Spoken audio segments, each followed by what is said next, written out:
Now, for today, we cover the control systems.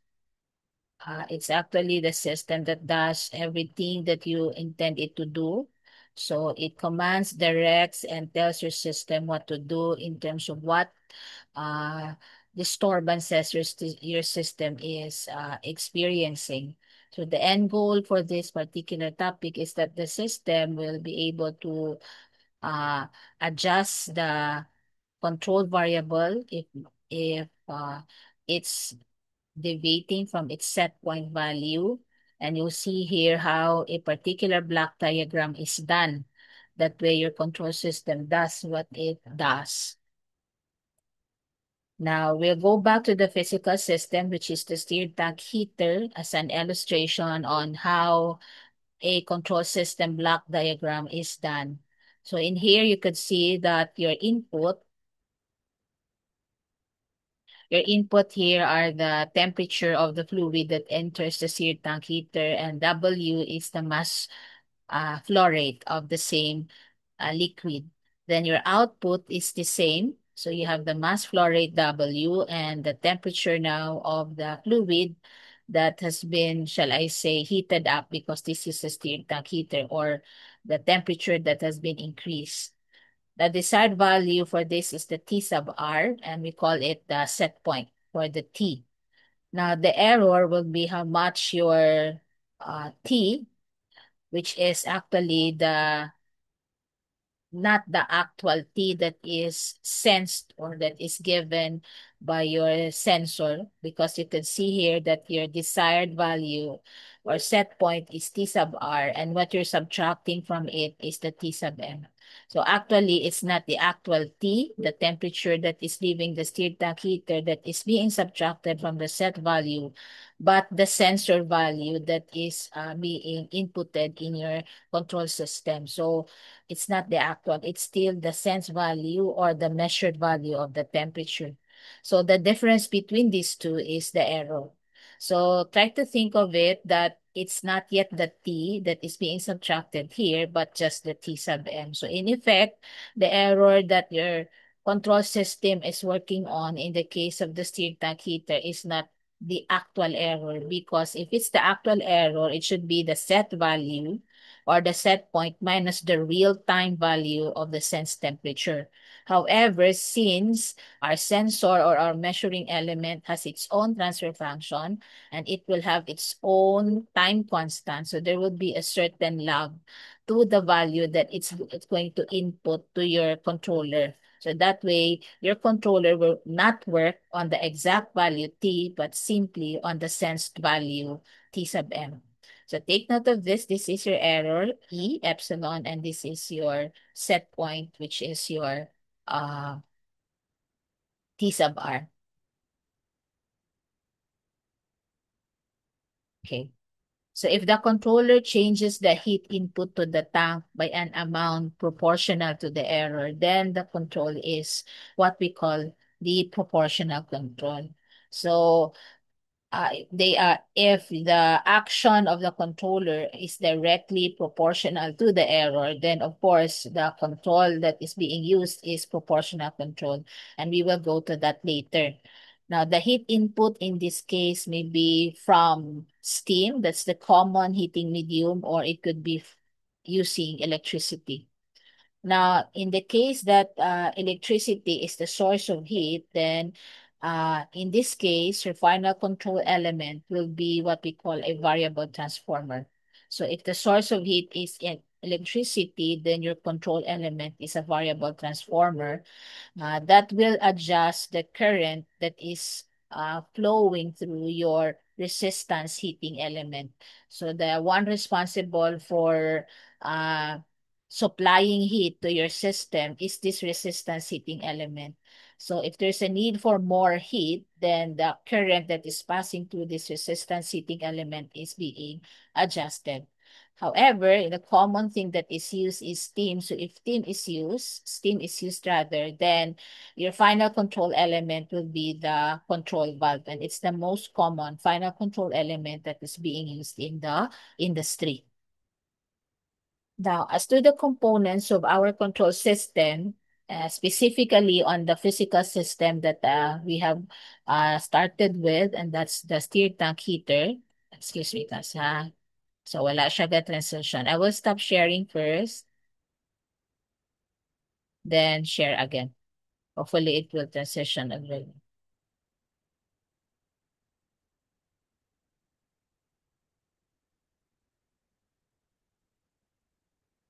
Okay, so going back, so the components of your control system is your steer tank heater for the steer tank uh, heater system.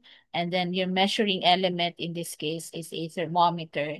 So if the temperature that is to be sensed is on the thousands, then this could be changed to a thermocouple. Then we have the controller and we have the final control element. Your final control element, as mentioned in the previous slide, could either be in the form of a control valve or a variable transformer. So these are your main components for your steer tank heater. So this is the components of your control system for a steer tank heater. The process, the sensing instrument, the controller, and the final control element. Now, if you're going to look into the black diagram, so this is how it's going to be for this steer tank heater. So your controller receives the error from the comparator. So we call this the comparator, which determines the difference or the deviation of the sensed value of the measuring element from the set value. So if you look at it, the actual value of the temperature of the fluid leaving the steam tank heater is T.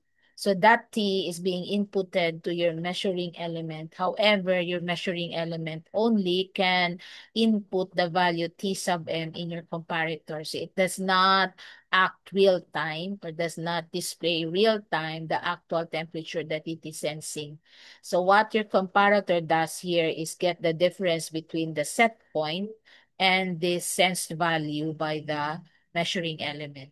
Now, the controller works on the error that is being inputted to it, and then it tells your final control element, directs your final control element on what to be done based on the error. Now, this final control element would either adjust the current that is flowing through your resistance heating element or will adjust the flow of steam if steam is used as the heating medium. Now, together with that particular heating medium and the fluid that is entering the tank at the inlet temperature T sub I, your process is going to work on that particular uh, temperature, resulting temperature of the fluid that enters it already.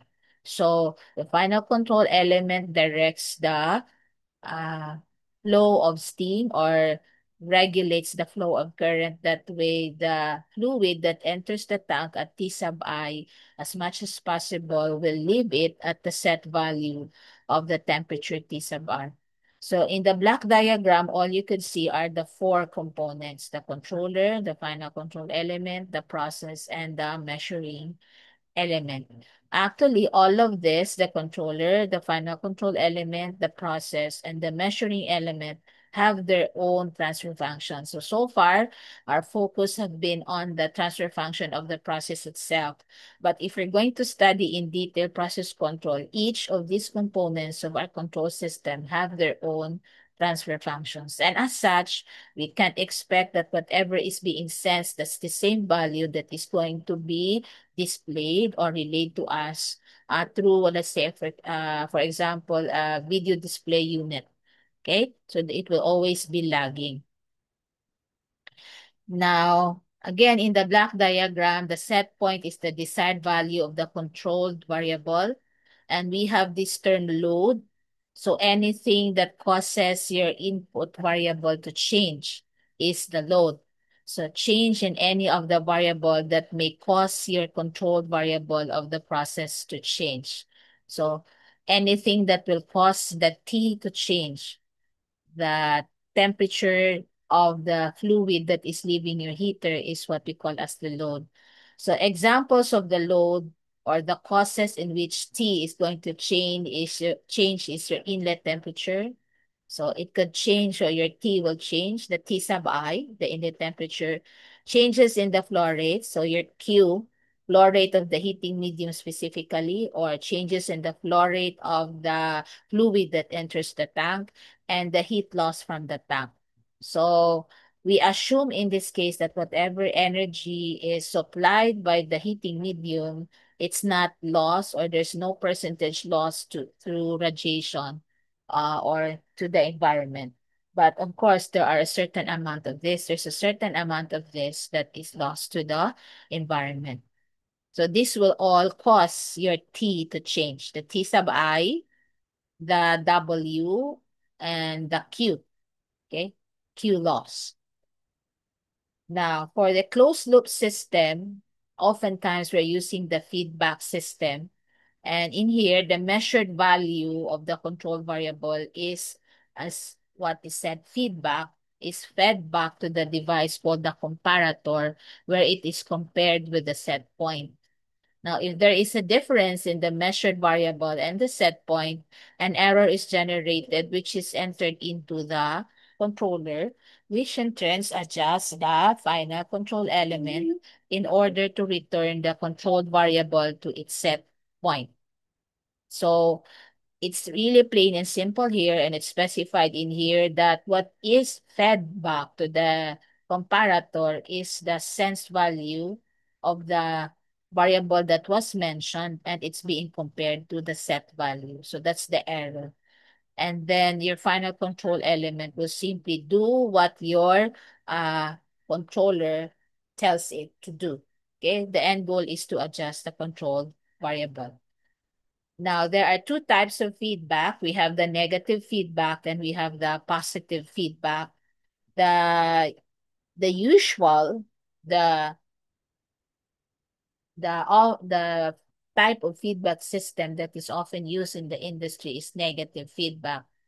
This ensures that the difference in the measured variable and the set point is used to adjust the control element with the goal to reduce the error. So negative to reduce the error, negative feedback. So comparing the sense value to the set point. That way you'll be able to adjust the controlled variable value. What about positive feedback? So in here, positive, so it adds the measured variable to the set point. So this time you don't get the difference, but rather you add whatever is being sensed, the sense value to the set point, which makes any control system actually unstable. But there are really control systems, however complex this may be or challenging this may be to the control system, but there are really control systems that uses this. But they are complex systems already, and they are outside the scope of undergrad studies. So what we are just simply using here is the negative feedback control. Now we have what we call servo problem and regulator problem. So let's look into the difference between the two. So servo problem, in here the set point is being changed in accordance with the desired variation in the control variable. So look at the phrase desired variation. There is a range of value of the difference between the set point and the measured or sense value of your control variable. So this difference is the one that is being used to what? Not even to change the action of the final control element. That way your control variable will return back to its true value or closest to its set value, but rather it is the set point itself that is being changed. You change the control system changes the set point based on the range of values of the difference between the set point and the measured value. So it's not that the control system actuates or commands the final control element that way using the difference between the set value and the measured value, the control variable will return to its set value or will be closest to its set value. No, it is not the final control element that does that. In this case, it is the set point itself that is being changed, and that is servo problem. The usual case is this one, the regulator problem, from the term regulate. So maintains the control variable in spite of the changes in the load. So we mentioned that the load is anything that causes the control variable to deviate from its set value. So what the regulator problem does is to maintain the value of the control variable in spite of any changes that your system may be experiencing in the form of what we call the load. So servo problem, you change the set point. Regulator problem, you don't change the set point, but it's not stated here, but actually what is being changed is the action of the final control element with the end goal of changing the control variable's value nearest to, if not equal to, its set value in spite of the changes in the load. Now, in the development of the block diagram, though we have four components in our control system, we will only look into three developmental diagrams because in one diagram, the controller and final control element is already lumped as one. So if you notice in the components, these were separated, the controller and the final control element. So now we lump this as one block diagram. The measuring element has a separate block diagram, same with the process. So we're going to look into how these block diagrams came about, and then later on at the end, we'll all have it connected to each other. That way, we'll have the block diagram of the entire control system. So for the process block diagram, we'll not go back anymore to the derivation of this particular expression that we have started our discussion of process control as a course using the stirred tank heater, and we came up with this particular expression showing how the heat input to the stirred tank heater and the inlet temperature is going to affect the value of the temperature of the fluid that is leaving the tank. Now, in here, you can see that you have the transfer function of the process. So it's 1 over WC over tau S plus 1. And you have here the transfer function, another transfer function working on your inlet temperature. So in here, by the way, this is the transfer function of the process, the one where my cursor is, and this is the transfer function of the heater, the one that is responsible of uh, supplying heat to your system, whether in the form of a uh, steam or your resistance heating element, if electricity is the source of heat. Now, you can see that the variables capital Q of S and T sub I prime of S are working on the transfer function placed inside the blocks. So you know that they are transfer functions because they are placed inside the block of your block diagram. If you're the one who's making this one, whatever are your variables or whatever is your variable, that's the variable that is arrowed into the block where you write the transfer function inside. So in the case of the inlet temperature, we say it's working on the transfer function of the process, which is your heater itself. And in terms of the Q of S, this is the heat supplied to your heater. It's working on the transfer function of the heater, the one that is supplying the heat. Now, these two will be the one responsible to change, or let's say, for example, responsible in making the T sub I into the T, because your T sub I is not yet the T in that case. So we call this the summing junction. You place a plus sign here if you're adding the product of these two, the variable and the transfer function. The variable in deviation form after we took the Laplace transform. So it's already in capital letter and it's a function of S. So they are summed up here in the summing junction, giving you this particular expression, the T prime of S.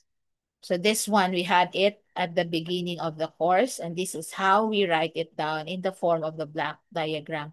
This one is just simply the block diagram of the process. So it doesn't yet have we don't yet have rather the block diagram of the entire system. Okay, so it's very easy. Laplace transform of the variable in deviation form working on the transfer function written inside the block. So if there are several terms, for example, in your expression which you have taken the Laplace transform on, there are several expressions that needs to be added or subtracted. You just need to reflect it here on the summing junction. For example, if this one is minus the t sub I prime of S, then instead of writing here a plus sign, you should use a minus sign. Okay? Now, that's for the process. Next thing we do is we go to the next component of your control system, which is, okay, by the way, this one can be written in a different manner. So another way of writing it is this one. Now, how it's done. So this is still an option. We can consider this as an option in another way of writing the block diagram for the process. So what's done here, let's go back to the previous slide. What's done here is you factor out the 1 over WC divided by tau S plus 1. And since this one does not have the 1 over WC, you're going to write here WC. That way, you can have the original expression that we have here. So what I mean is this. So factor out this entire expression. You don't have any problem with this one. But if you use this as a factored expression, this does not have 1 over omega C or WC. So you multiply it by WC, you multiply the T sub I prime by WC. That way, if you multiply it with this, it will just be the same as the original expression here. It would be just the same as this one here. Okay? So this is what I mean.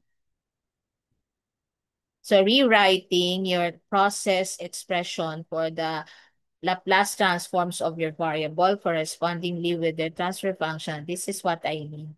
So now you could see that you have place here WC. That way, when you multiply WC here with 1 over WC divided by tau S plus 1, you'll have the original expression in the previous slide. But this one is just T sub S. So if you notice, this one now could be viewed as the overall transfer function of these two that is being added. This 2 is being added, so that means that your summing junction will contain the Q of S. So you see Q of S plus, and this is your summing junction. And this one, before you add this row to your Q of S, you need to have it multiplied by WC. So you notice you have tau sub S prime of S. You have that one working on double C before the product of these two being summed up with the raw Q of S. Now, the resulting expression of these two now will be working on this overall transfer function, the 1 over WC over tau S plus 1. The end goal is you'll have the desired T prime of S. So whichever of the two expressions are you comfortable, because I'm sure this one you can readily recall from what we did at the start of the course. Whichever of the two you're more comfortable, then that's fine. So, or you can have this one, and this is the resulting expression. Okay? So two possible options in writing the block diagram for the process for your stirred tank heater.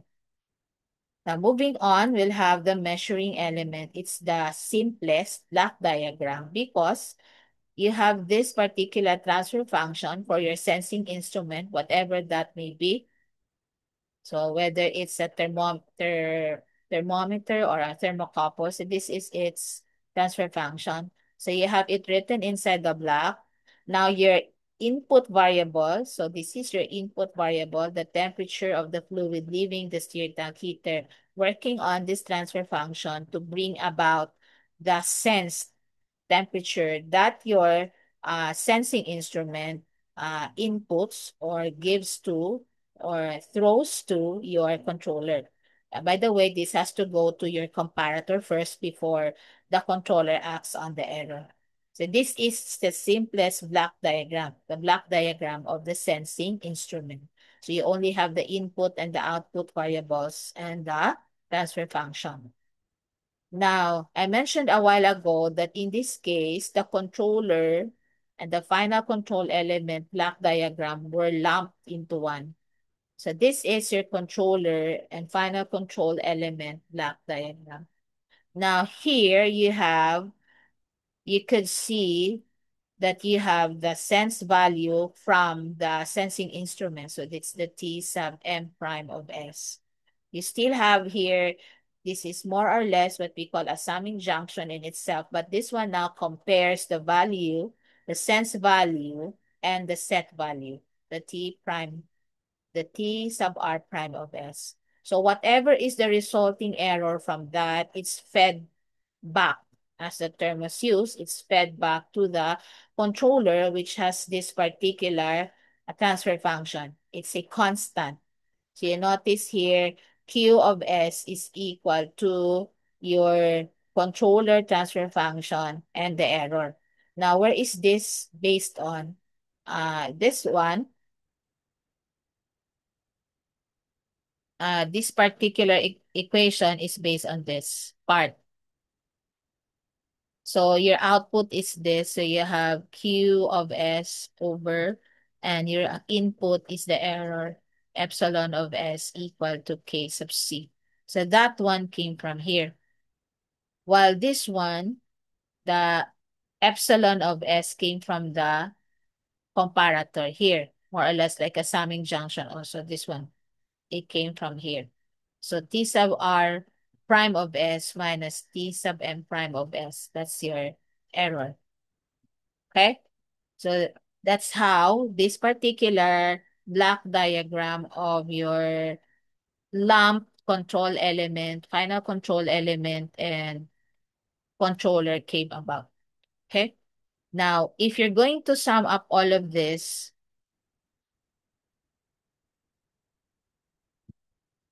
into one block diagram for the system, the steered tank heater system, it would be something like this now. Now, if you notice, the block diagram of the process that was used is the one that is modified already, wherein you have this overall transfer function. So notice you have here the block diagram for the sensing instrument. You have the block diagram here for the sensing instrument. This is the block diagram for the sensing instrument. This is the block diagram for the controller and the final control element. And this is the block diagram for the process. What is not written here on the block is the Q. Here, there should be a Q of S. Here, ang pasulod, there is a summing junction. So you should have here a Q of S summed up together with the T sub I prime of S working on WC, and this is the overall transfer function of the process. And this is the output variable.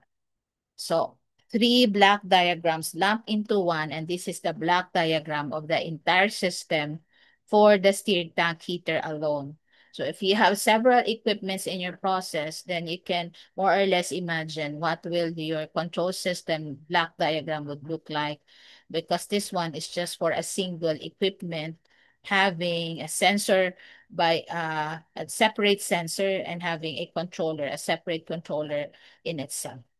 Okay, so this is how the development of the block diagram for the feedback and negative feedback control system is written.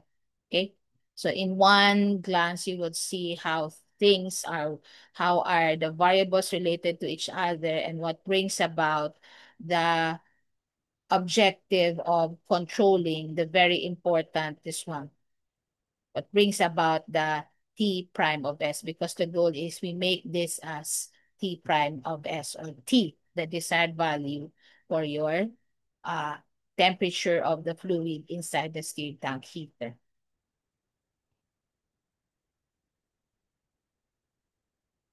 Okay, do you have any questions?